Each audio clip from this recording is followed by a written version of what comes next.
Moi, j'avoue que j'étais un peu sceptique sur le fait de faire un film sur un président en fonction, pensant que c'est quand même pas mal d'avoir du recul quand on parle de certaines histoires.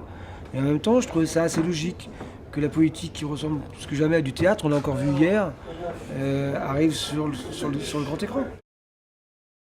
Il se trouve que le film aujourd'hui, objectivement, est une comédie. Une comédie du pouvoir, une comédie dramatique, je sais pas. Comédie dramatique, si on considère que c'est un drame que Sarkozy soit au pouvoir, je sais pas. Ça, chacun le jugera. Mais c'est une comédie, mais en tout cas, je l'ai pas. Parfois, on nous dit il faut éclairer les comédies, il faut tout voir. Je n'ai pas du tout éclairé comme ça. Il y a beaucoup de zones d'ombre. Il y a beaucoup de scènes qui se passent la nuit. Donc c'est un film. Je ne sais pas si c'est un film sombre, je ne crois pas que ce soit un film particulièrement sombre, mais c'est un film où il y a de la densité, il y a du contraste.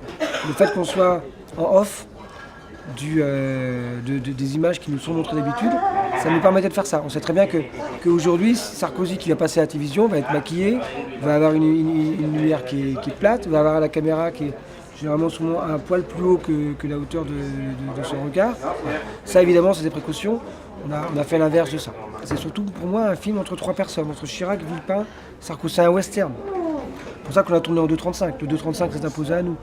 Donc c'est un film où il y avait aussi, j'ai travaillé aussi beaucoup avec une lumière latérale. J'avais pas peur de mettre en évidence les rides.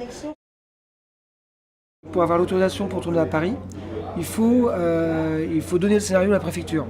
Si vous donnez le scénario à la préfecture, forcément le scénario va remonter à Sarko. Et c'était pas le souhait de la production. Donc on a tourné quelques plans d'extérieur avec des caméras cachées dans des voitures, avec des portes entrouvertes, un borgnole noir, un trou pour laisser passer un objectif. Évidemment, on n'a pas tourné à l'Élysée, on n'a pas tourné à Matignon. Alors ce qui est amusant, c'est qu'on a tourné à l'ambassade d'Italie. Donc finalement, on a reconstitué l'Élysée chez Berlusconi. Ce qui est politiquement intéressant quand on sait que parfois ils sont pas seuls. L'ambassade d'Italie, comme pas mal de monuments en France, qui sont classés monuments historiques, on ne peut pas travailler comme on veut. Je ne peux pas mettre de barres, par exemple. Les plafonds sont très hauts, alors que les plafonds sont très hauts, donc c'est un décor assez... La facilité aurait consisté à mettre une boule à hélium. Mais la boule à hélium, moi j'aime pas trop la boule à hélium, sauf quand on est en extérieur pour donner un effet d'une, parce que la boule à hélium aplatit tout, c'est-à-dire que ça éclabousse partout. J'ai fait construire un échafaudage de 9 mètres de haut, puisque les fenêtres étaient à 9 mètres, enfin, à plus de 9 mètres de haut, pour faire passer des projecteurs par l'extérieur et éclairer l'Élysée, l'ambassade d'Italie, par l'extérieur. Et comme les fenêtres étaient dans le champ, parce que je travaille beaucoup à contre-jour, oui, c'est un film où j'ai pris souvent le parti de travailler à contre. Quand les fenêtres étaient dans le champ, j'ai descendu les projecteurs par le haut de la fenêtre, et non pas par le... Donc il fallait faire une autre installation qui consistait à mettre des pieds qui descendaient par le bas. Donc c'est des petites choses comme ça qui n'ont pu être affinées que parce qu'il y a eu une préparation avant et il y a un découpage avant.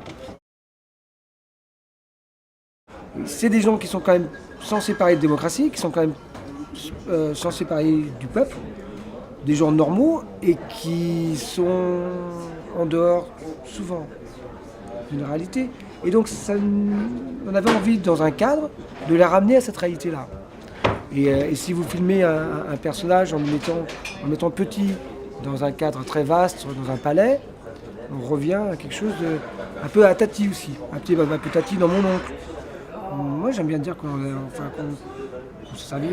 a imaginé un western et qu'on les a mis un petit peu en lumière, en scène, un petit peu comme Le Bon, la Brute et le Truand d'ailleurs. Je sais pas s'il y a le bon d'ailleurs, je sais pas. La Brute certainement, le Truand c'est sûr, le Bon je sais pas.